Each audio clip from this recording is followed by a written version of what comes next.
out on the stage when I'm about to get it. Like I bust out of this cage when I started winning. Watch the bright lights fade when I'm on them swinging. Plus I'm about to get paid like I'm on a mission. This ain't fight night, baby, this is night night. Yeah, feeling right, knuckles clenched, I got the mic tight. Lay my belt on the bench cause it's in my sights. Yeah, plus I'm coming for your head, Chuck, ice tight. I ain't no stranger to circumstance, don't notice I'm about to dance. I keep my ship tight cause any moment I'm throwing hands. I'm blowing up on your man, KOing him on demand. Fight of the night, bitch, I'll put ice in my corner, man. Coming for the win, no weakness. Kote on a mission, no secret. Flick of the wrist, no sleep risk. Hi guys, welcome to another Fordewin MMA interview. Today I'm joined by Mr. Knockout himself, Mr. Adrián Yañez in the house. We say Adrián, but we said Yañez. It's kind of weird. How do you feel, my man? Should I just call you Adrián Yañez or should we go Adrián Yañez? Oh, either one. I only say Yañez because a lot of, like in America, a lot of people have a hard time saying the Ñ. So it's real hard. So I'm just like, yeah, no, just make it easier for people. Yañez. But hey, look, if you're all about the Hispanic heritage and like the pronouncing it correctly, yes, please do that for me because it gives me a sense of pride every single time someone says it correctly. Yeah, big shout out to La Ñ for those who don't speak Spanish. The N with the little thing on the top. That's the difference between Yañez and Yañez. And we're here with Adrián Yañez, sir. How you doing, my man? You're coming up of a great win against Davey Grant, and you're ending up a year that it's been amazing. It's been an intense year for Mr. Knockout. How do you feel so far, looking back on all of this? Man, it's been great. It's been great. It's been a roller coaster of a battle with a lot of things, but overall, just like in fighting sense in my fighting career, man, it's been a blessing. Like just the fact that I've gotten the step up every single time I fought and just had the biggest step up in Davey Grant. That was a big blessing for me, and me to come out the winner. I felt like I outclassed him, but like, man, like the fact that I had this good of a step up and like being able to perform the way I did, man, it's just been a blessing. I'm like riding high. A lot of great things happening in life, so I'm riding really, really high right now. Yeah, man, it's been a crazy year for you. You've been featured in some of the greatest fights of this year. You had this amazing war with Randy Costa. You had this amazing fight with Grant, and you signed everything up last year with a beautiful performance in the Dana White Contender Series, which for me is like one of the best ways to get to know upcoming talent. I wanted to get your take on your experience in the Dana White Contender Series all throughout this point in your career. How do you feel about this participation and what has gotten you into? Man, honestly, the Dana White Contender Series was a good launching pad just for myself. Man, I had great fights as a regional fighter, but then going up there and fighting in like the Contender Series was the next step before you get into the UFC. Like you don't have to go through the Ultimate Fighter, but like the Contender Series it was like a weird process, and it was fun, and it's something I'll never forget because, man, the build up, the whole, like, man, you have to really impress us this one time. You only get one shot, and if you screw that shot up, who knows if you'll ever get a second chance. And the fact that I was able to go out there and shine really bright that night, it really brought me a lot of joy because I worked really hard just to get into that position. The fact that I got there and I did my absolute best that night and just got the knockout, that was amazing. And then for me to start off my UFC career and getting a head kick knockout, to me was amazing. Like I always wanted a head kick knockout, and to get it on my UFC debut was amazing. I was jumping for joy right after that fight. And then getting another step up and fighting Gustavo Lopez, another tough fighter who's fought in the regional scene.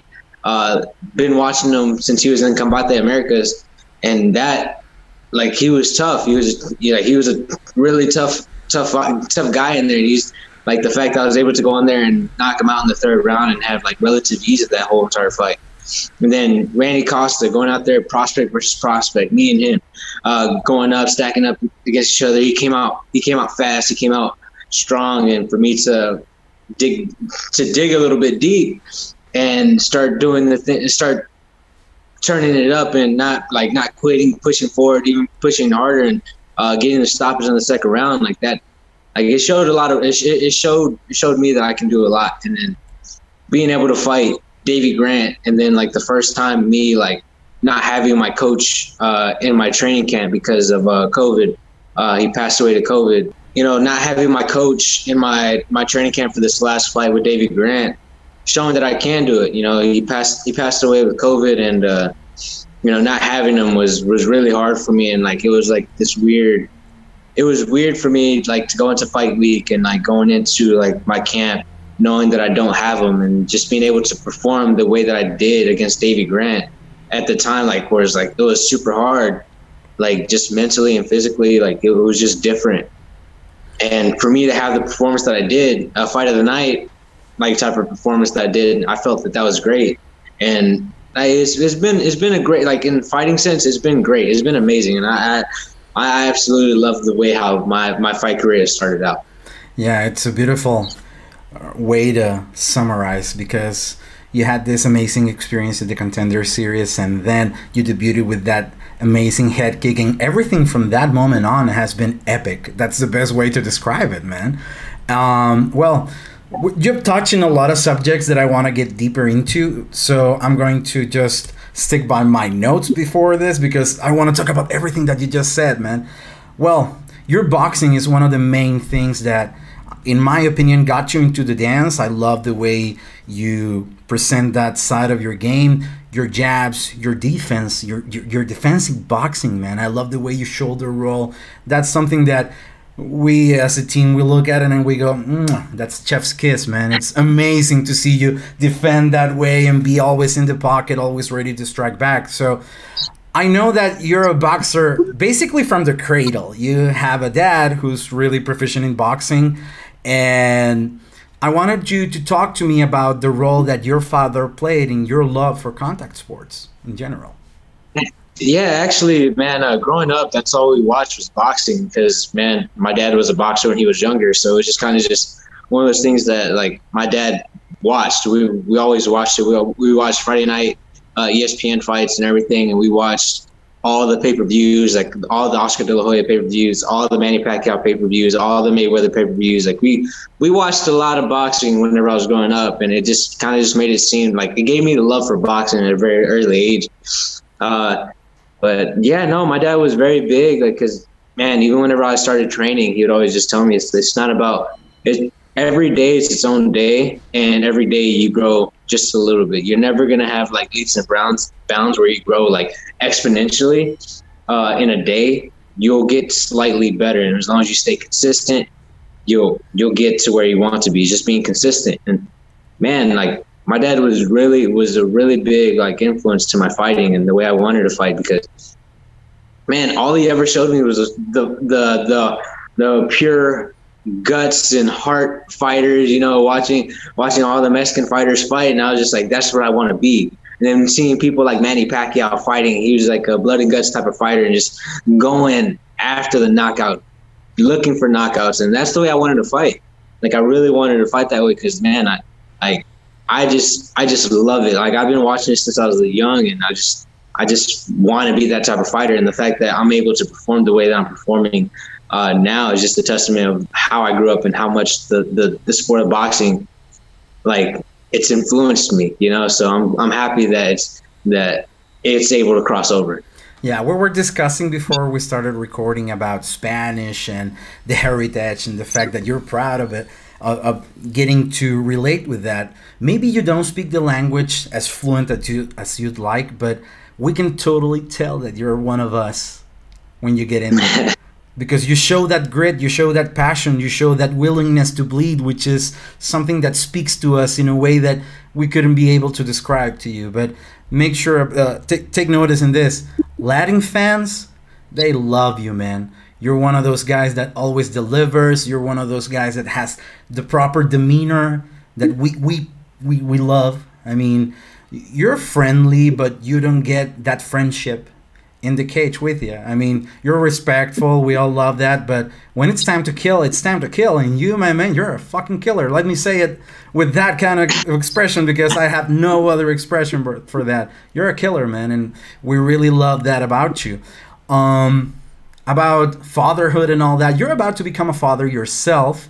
You're going to have a junior here in December really soon. Do you have the date by now, or you're still a mystery? Oh, it's December 18th, but you know, the baby can come before, a little bit after. So right now, like, I'm just in the states of like kind of just like just waiting. I'm waiting for a call. I'm just like consistently just by my phone, making sure that nothing crazy kind of happens. So I'm like, all right. Are you making drills or anything like that? Timing yourself and all that? Not so much drills, but every little thing that, like, let's just say, like, it's a little bit different. I'm like, I take notice. I'm like, oh, okay, I need to change this. Like, his room is completely done. His room's completely done. All his clothes are hung up and everything. We got the blankets ready. The only thing I need to do is just get my bag ready for the hospital. But other than that, we got everything. If you get behind me, I got like a stroller packed up and ready. Yeah, I can see it. Yeah, everything back there. I got my diaper bag. My good thing, my training partner got me a good diaper bag. He got me a Jeep diaper bag, and I was super excited about that one. But yeah, no, we got everything pretty much set, man. We were so worried about his stuff that we barely had a chance to buy furniture for the house that we just bought. So, like, yeah, I'm super happy. I'm super excited, and it's like it's really cool to me because, like, about to be a dad is because I'm about to be what my dad was to me for my son, you know? So, like, I'm super excited for that because, man, I'm really excited for that because I've always looked up to my dad, and I've always looked up to wanting to be like my dad. But my dad, one of the things that my dad had always told me is, like, you don't want to be like me, be better than me. And with my son on the way, I get the chance to be better. I get the chance to improve on what my dad wanted to improve on himself for us and all that stuff. So I get the chance to do that, and I'm super excited for that. Like, I really am. Yeah, I can't wait. I can totally tell, and it's a beautiful feeling to see that you're having. I heard you in a recent interview that now, like you said before, you're feeling in this similar spot as your father was when you came into the world, right? What would you tell your kid in a few years when he asks you about your 2021, 2020, and what it meant for your career and for you as a man? And I would honestly say that what those years meant to me would be that nothing is short of impossible. Nothing is impossible because I've worked so hard to get to. It's all been hard work. It's all been hard work and not quitting, not giving up on myself. And that was one thing that my dad was really adamant about to me and my brother growing up, is that you want to follow your dreams. Don't give up on your dreams, because when there's a will, there's a way. And like, if you have the heart to do it, you go after it. And that'll be one thing that I would love to have, like, to teach my son growing up is, look, everybody's going to look to tell you to go, don't do that. Like, don't follow your dreams. You want to be a fighter? No, you don't be a fighter. Like, you want to be a fighter, but they're telling you not to be a fighter. I've had so many people tell me that I shouldn't be a fighter. I shouldn't be doing this. I'm not cut for it or anything like that. But I never listened to any of those people, and look where I'm at now. And a lot of those people, like, are upset about it. But I don't want my son to be like, well, if he wants to be a baseball player, I'm never going to tell my son he can't do it. Like, if he wants to do it and he has the heart and the drive to do it, I'm going to push him 100%. Like, if that's his dreams, that's his dream. If his dream is to be a police officer, then I'll be I'll be pushing him. If he wants to be an astronaut, I'll push him to be an astronaut. If he wants to be the president, I'll push him to be the president. Whatever he wants. Or if he wants to be like his dad and be a fighder, I'm gonna be like, hey, look, man, you really have to want it. I don't want you to be a fighter, but if this is what you want, and this is you have like a heart for it, and you just feel like you want to do this for your dream, then I have no problem helping him pursue his dream. And man, like, that's the big thing. If you think about it, President Yañez has a nice kind of ring to it, right? Oh yeah, definitely. Because, man, look, the biggest thing here is, like, I want to do what my dad did for me and just be make a better version of himself. So that's exactly what you got to do. If you grow up, now that I'm kind of thinking about it, and kind of thinking is like, if your son or if your kid doesn't turn out to be better than you are, then you failed as a parent. And that's where, like, that's where it comes from, for my dad being like, you know what, It's like, I don't want you to be like me. I want you to be better than me. And that's like how I'm treating this. Like, I want my son to be better than me. Like, if he becomes a fighter, yeah, on my head, like if I had like that 39-second record for the Dana White Contender Series, I got top 5. I want him to be number 1. I want him to like be so much better than me. Like, in whatever he does, if he can take out an engine or a car, like if he can work on cars way better than me, then hey, I did my job. Like, I want him just to be better.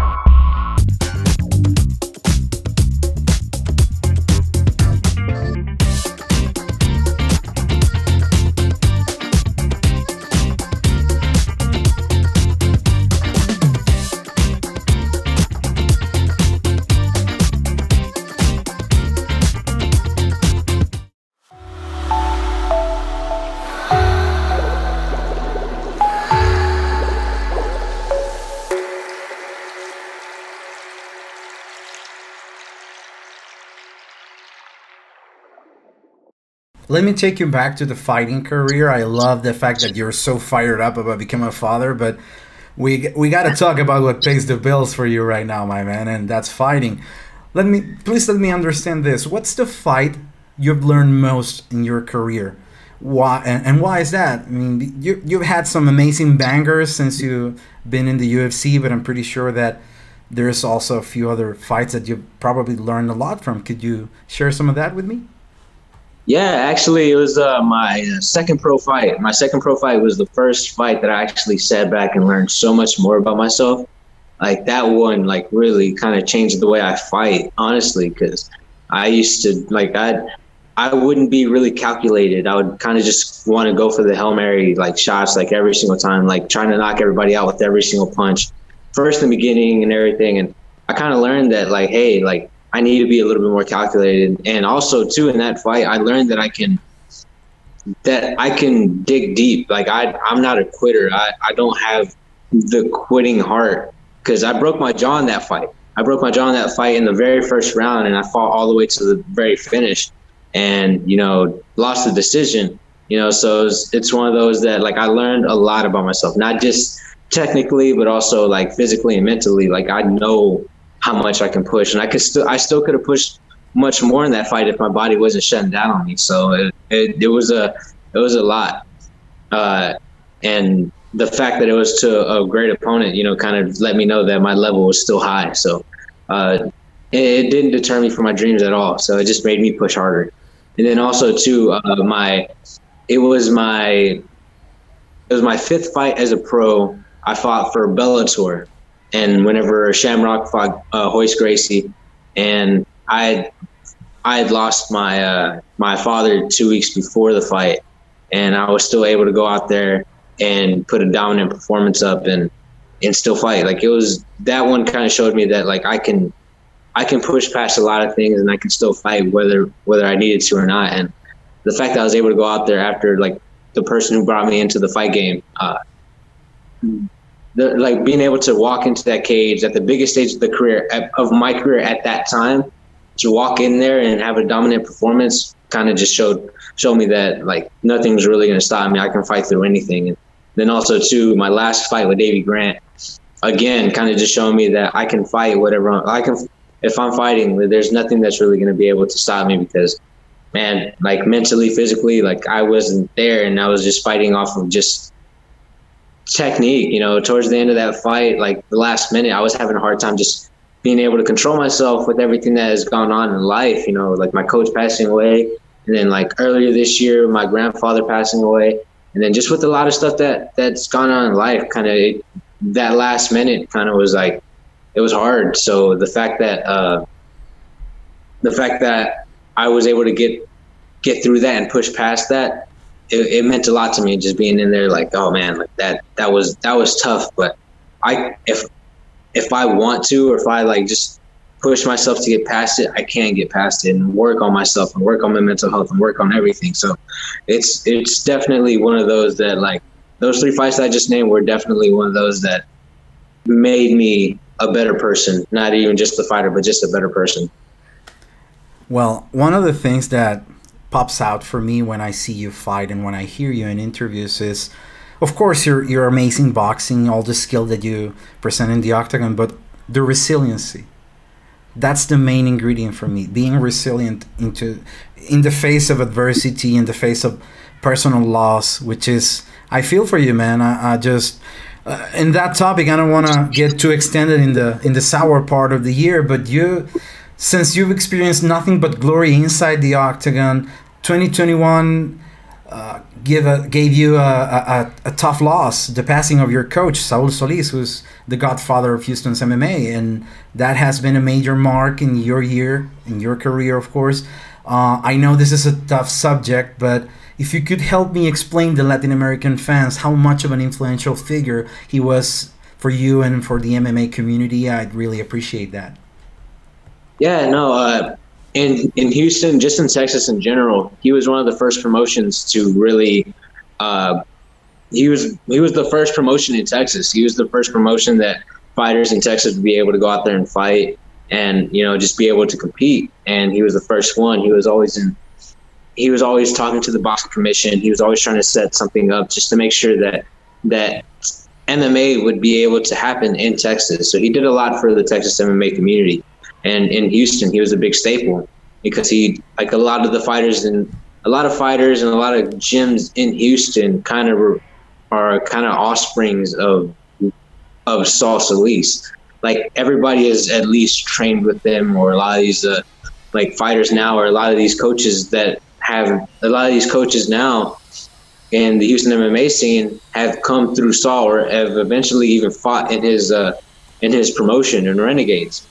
So he's done a lot just for Houston MMA and Texas MMA in general. And then for me, man, he's done a lot. Like when my father passed away, he was the first one to show up. He was the first one to show up to the hospital. He was there, just making sure that I was okay, making sure that my family was okay. And, you know, like after that, like he gave me a lot of things to do. You know, after my first loss where I broke my jaw, he gave me a job. Like he gave me a job and made sure I stayed in the gym, made sure I didn't like deter away from my dreams, and everything. You know, once my dad passed away, he became another father figure to me and to my brother and everything. So he's been a part of my journey for a very long time, and he's always gave me a lot of great wisdom. Like him and my father gave me a lot of great wisdom, and you know, it just kind of sucked because I always pictured him being here with me on the way to the title, and the fact that I don't get that, you know, it sucks because he's the one that I only had one amateur fight whenever I met my coach, and after that I've had my coach in my corner every single time, and the fact that I didn't have him my last two fights kind of really sucked.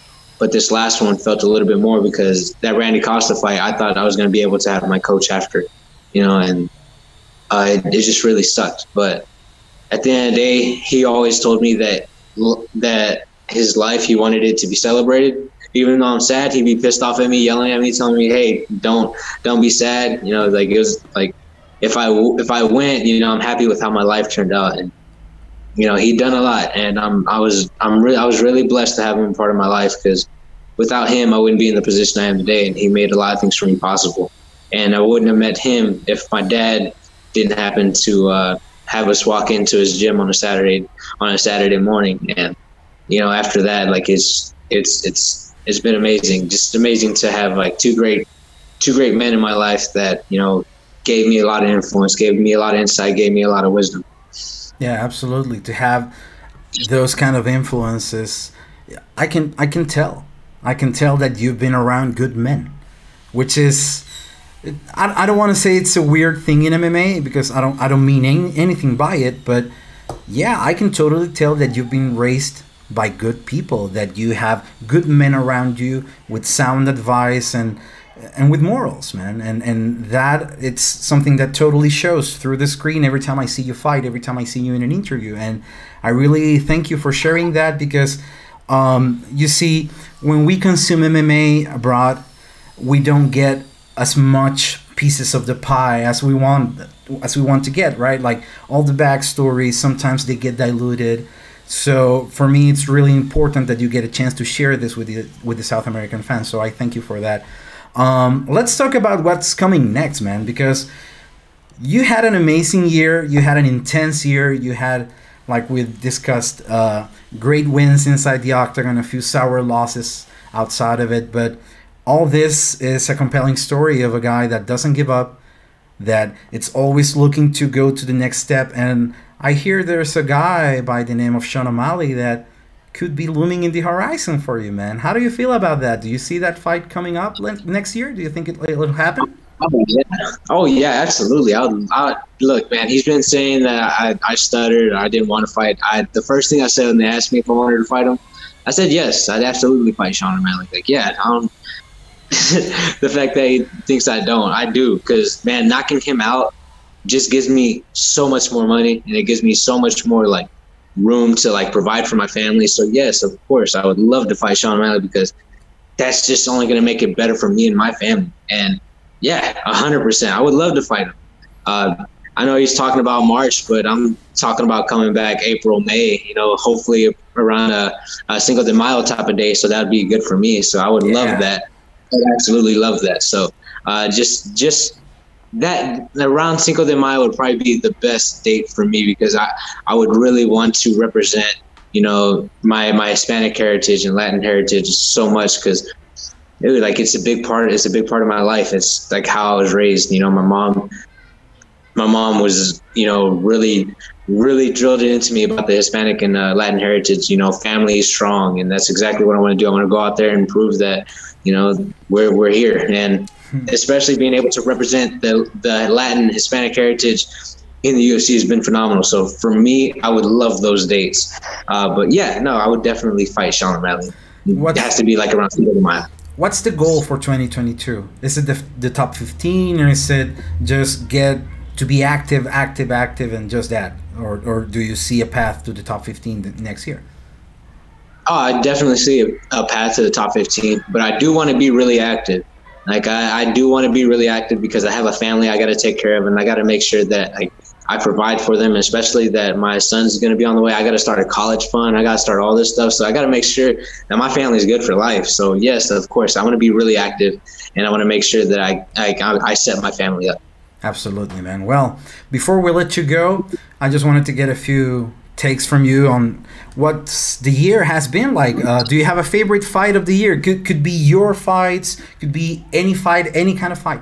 What's your favorite moment in the fight game on this year? Man, as of right now, it might be because of recency bias. It's probably Justin Gaethje versus Michael Chandler, but a close second, really close second, is Shane Burgos versus Billy Q. That one, everybody was so spoiled with Justin Gaethje and Michael Chandler that they weren't as hyped for the Shane Burgos and Billy Q. Like that one, to me, is a sleeper. But just with how exciting the Michael Chandler and Justin Gaethje was, that it kind of killed it for me too, because I can easily swap those two out. But just due to the excitement of it being first, made it so much bigger for me. But I definitely like those are close too. Those are neck and neck for me. Yeah, absolutely. That's both fights are fight of the year material, no doubt about it. Just to make a quick segue, we're doing the For the Win Awards by the end of the year, and Billy Q was this close to get into the list with Shane Burgos, but we decided to go Shane Burgos versus the Brazilian guy. I forgot. I don't have the list. Edson Barbosa. Edson Barbosa. Thank you. So many names, man. I'm putting up the list right now. I'm doing all sorts of editing on that. But you know what? There's another category, and there's your name in it. It's Breakthrough Fighter of the Year for us. You're competing against Giga Chikadze, Hamza Chimaev, Chris Daukaus, Tom Aspinall. So what would be your campaign motto for people to vote for you on the Breakthrough Fighter of the Year for the Win MMA? Oh man, I guess the only market I can hit is the Latin market. So they a blood and guts type of fighter. I go out there and give it my all every single time. So that would be it, because most of those guys on that list, man, are studs, man. Giga Chikadze, man, that guy, he had a great fight against Barbosa, and then, man, I think he fought Cub Swanson earlier this year, and he stopped him too. Then you got Hamza. Man. Yeah, I don't think I'm winning this one, but definitely, I'm the blood and guts type fighter that everybody loves to see. So, yeah. Chris Bacchus, yeah, that one's another great one. Tom Aspinall. I would definitely say I'm probably like number 3 in that list, but for sure, please vote for me, number 1. You can go vote now at for.win, for the win, and make sure to go and vote for Adrián Yañez. Adrián Yañez. I have this conflict in my head every time I gotta say your name. I go, Adrián, and all that. But man, it's been such a blast to talk to you. I really appreciate that you're taking the time for us. If I could let you go out with a message for the Latin American fans, de preferencia en nuestro lenguaje, porque yo sé que usted tiene una sorpresita para todos los amigos acá en Sudamérica, ¿o no, compadre? Oh, man. Muchas gracias a todos los que están mirando mis peleas. Todos los que me están apoyando, it's a blessing to my heart. Es una bendición. Yeah. Necesito hablar más español porque me gusta cuando puedo hablar con los fans y todos, porque en mi corazón me siento bien cuando todos me están mirando mis peleas y todos están, es un hispano, se mira como yo. Yeah, he's one of us. Yeah, I love it. It's one of us. And para ustedes voy a enseñar en español y voy a estar fluent. Eso. I'm going to be fluent. You have some sparring partners right here anytime you want to, my man. I appreciate you so much. Thank you for taking the time. Congratulations on an amazing year. And here's to an even more amazing 2022, my man. Happy holidays. And of course, many blessings to your kid that's coming up like the 18th of December, like you said, like 2 days away from my birthday. So we're going to be close. I'm going to make sure to send him a little something. Thank you, man. Thank you. Talk, ain't got no time to relax. Always working, no stop. Leave my soul on the track. Bounce your head off the mat. This is one stop shop. Got what you need in the back. Coming for the win, no weakness.